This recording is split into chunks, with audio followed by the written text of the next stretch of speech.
అధిక బరువు అనేక సమస్యలకు కారణం. సాహితీ యోగా ఆన్లైన్ క్లాసులో జాయిన్ అవ్వండి.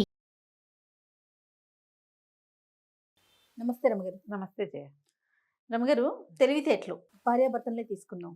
భర్తలకు ఎంతసేపు అనిపిస్తుంది నా భార్య చాలా అమాయకురాలు, అసలు ఏం తెలీదు, లేకపోతే బెస్ట్ ఫెలో అనిపిస్తుంది. పనికి మాలిందిగా తోస్తూ ఆ, ఉంటుంది. ఏదైనా పనికిరాని వస్తుందంటే భార్య అని. కొంతమంది కంటే అందరికీ అనట్లేదు నేను, అవును. అలాంటి ఫీల్ ఉంటుంది. కానీ ఎవరు తెలివితేటలు వాళ్ళే వాళ్ళవి. కదా. అన్ని సందర్భాల్లో ఇద్దరికి తెలివితేటలు ఉండవు. వెర్రి మొహం, తెలి తక్కువ మొహం, నీకేం తెలీదు, నువ్వు మాట్లాడకుండా ఉండు, అంతే. అలాంటివి మాట్లాడుతూ ఉంటారు. అవును. సందర్భం వచ్చినప్పుడు వాళ్ళ తెలివితేటలు బయటపడతాయి. బయటపడతాయి కదా. మగవాళ్ళు నోరు మూసుకుంటారు, అప్పుడు ఇంకేం అనరు. అవును, అనలేరు. అలాంటి వాటికి సంబంధించి ఏదైనా స్టోరీ ఉందండి? చెప్తాం. కనువిప్పు. ఆ, పూర్వం ఒక పల్లెటూరులో ఓ రాజమ్మ రాజయ్య అని భార్య భర్త ఉండేవాళ్ళు. బాగున్నాయి. అయితే ఈ రాజమ్మ కొంచెం బద్ధకస్తురాలు. ఆవిడ ఏ పనులు పెద్దగా బాగా చేస్తున్నట్టు కనపడేది కాదు, ఏదో చేసేది. కొన్ని పనులు పూర్తి అయ్యేవి కాదు, ఆయన వదిలిపెట్టేసేది. ఈయన ఎప్పుడు తిడుతుండేవాడు. మొద్దు మొహం, నిద్రమొద్దు మొహం, నువ్వు బద్ధకం, నీకు నువ్వు సరిగ్గా చేయవు, నువ్వంతే, మీ ఇంట్లో సరిగ్గా నేర్పించలేదు, మా అమ్మ ముందే వద్దంది ఈ పెళ్ళి, అనవసరంగా చేసుకున్నాను, నీతో ఈదలేని సంసారం నేను. ఈ డైలాగులు మనం ఎంత కామన్గా వింటాను జయ. అవును. నేను కాబట్టి నీతోటి సంసారం చేస్తా, కానీ ఇంకోటైతే ఎప్పుడో లేచొక్కబోను, ఇలాంటివి ఎన్నెన్నో అనేవాడు. ఆవిడేం పెద్దగా సమాధానం చెప్పే కదా, బోన్లే కానీ అని ఊరుకుంటుండే. అయితే ఏమైందట, వాళ్ళు ఈ పొలం డబ్బులు ఏవో వస్తే ఒక 500 డబ్బు వచ్చింది. వీళ్ళకి గేదెలు లేవు, ఒక గేదె కొనుక్కుందాం అనుకున్నారు. సరే ఆవిడ ముందు రోజు సాయంకాలం, అదేంటంటే సంత జరుగుతుంది మర్నాడు, బుధవారం నాడు సంత ఉంది. మంగళవారం రాత్రిపూటే ఇతను బయలుదేరి వెళ్ళి నడిచి వెళ్ళాలి. తెల్లవారుజాము నుంచే సంతలు మొదలవుతాయి. అందుకని ఏమన్నాడు, సాయంకాలమే 1 గంట 2 కొనుక్కులు తీసి లేచి, ఏమే అన్నాడు, పైలామ నిద్రపోతుంది. అప్పుడు మొదలు పెట్టావా నిద్ర అని తిట్టాడు. అక్కడి నుంచి ఏమన్నాడు, 500 ఉన్నాయి, ఏం చేయను, 200 నుంచి 300 పట్టుకెళ్ళమన్నావా అన్నాడు. ఆవిడ సరే ఏదో ఊరుకుంది, మాట్లాడలేదు. ఉంచితే నువ్వు నిద్రమొహాన్ని ఏం చేస్తావో, ఎవరన్నా దొంగ జొరబడతాడు, ఏం చేస్తావో నువ్వు అన్నాడు. మళ్ళీ ఇంకో నిమిషం ఆగేమన్నాడు, మొత్తం అన్నీ మోసుకెళ్తాం ఎందుకు, సంతలోకి డబ్బులు మోసుకెళ్తాం, జాగ్రత్తగా తలుపేసుకుని భద్రంగా పడుకో, లేచి తలుపేసుకొని అరిచర్చి కేకలు పెట్టి ఏం చేశాడు, 300 చేత్తబుచ్చుకుని, తెలివి తక్కువ పెద్దమ్మ అని భావించాడు కదా భార్యని, ఆ 200 ఎక్కడో దాకొల్పి, ఇగో ఇక్కడ పెడుతున్నా అని ఆవిడకి చెప్పి వాకిలి లేచి తలుపేయించాడు బలవంతంగా. వాకిలి తలుపేసుకుని పడుకుంది ఆవిడ పోయి లోపలికి. ఇది రాత్రి 12-1 గంటకి, లేదా కొంచెం 3 గంటలకు అనుకో, తెల్లవారి 3ంటికి. ఆ పడుకుని లేచేశాడు కదా, ఆవిడ మంచి నిద్రలో ఉంది. ఇతను నడుచుకుంటూ పోయాడు డబ్బులు చేత్తో పుచ్చుకుని. ఇంతలో ఏమైంది, ఈ రాత్రిపూట దొంగలు తిరుగుతూ ఉంటారు. ఏ ఇంట్లో సందడి లేదు, ఏ ఇల్లు తాళం పెట్టిందో, ఎవరైనా మాట్లాడుకుంటున్నారా, ఎక్కడికైనా వెళ్తున్నారా, ఇల్లు ఖాళీ చేసి తెల్లవారుజామునే ప్రయాణాలు అయ్యేవాళ్ళు ఉంటారు, 4ంటికి ఊరెళ్ళిపోతారు, 5ంటికి ఇల్లు జ్వరబడితే సరిపోతుంది.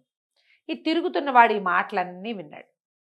వీనేం చేశాడు, ఆయన అటు వెళ్ళంగానే వీడు తలుపు కొట్టాడు.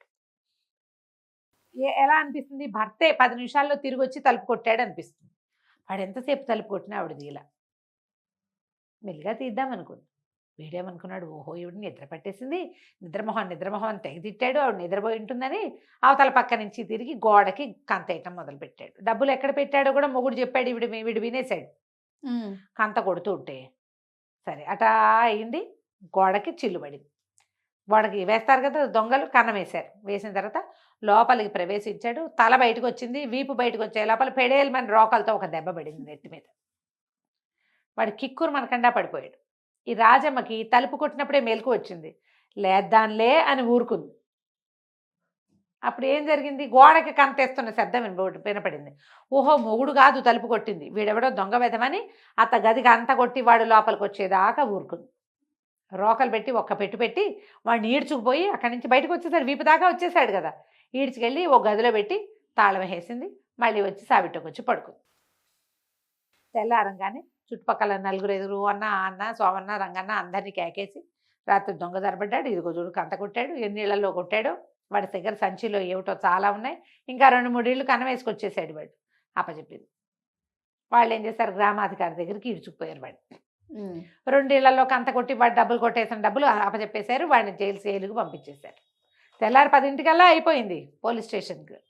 మనవాడు వెళ్ళాడు కదా రాజని గారు. ఈ రాజా ఏం చేశాడు, సంతలో అంతా తిరిగాక ఒక గమిడి గేదె చాలా నచ్చింది, 350 చెప్పాడు ఓనరు.